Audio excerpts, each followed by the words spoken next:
Our next guest says that the typical 401k participant actually now has greater retirement wealth than before the market downturn. May surprise you. Here to tell us the findings of his recent research on the state of retirement savings is Jack Brennan, Chairman Emeritus and Senior Advisor at Vanguard. And I should say, Jack, it's so great to have you on the program. And no, we are not related. But I wish we were.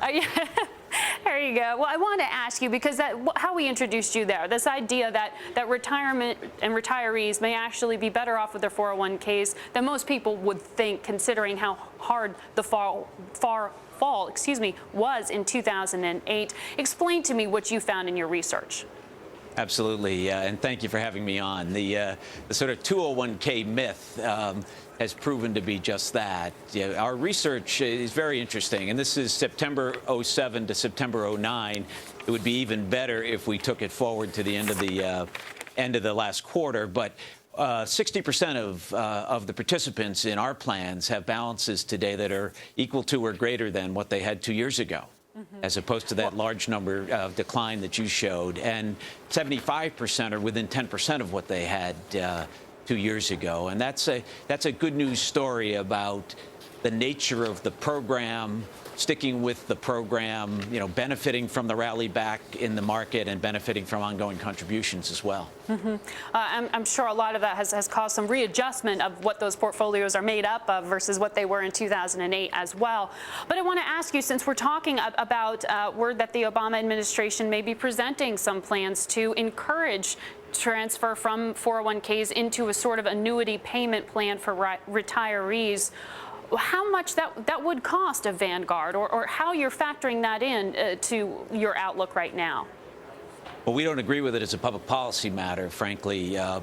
People have the best annuity in the world, which is Social Security. And that's a core part of the retirement saving infrastructure in this country. The annuity option is there today, but as you said, a very small percentage of people take it for a lot of reasons. They're very expensive. There's generally limited inflation protection in them. There's no ability to tap them as such if you have an emergency. And that's why keeping choice out there and letting the market decide whether somebody wants to annuitize or maintain their investments in the markets is the right public policy from our standpoint. And I understand your argument and the numbers that you're presenting, but that idea of letting the market decide on Main Street, that sort of phrase puts fear in people after what they've lived through in the past 2 years.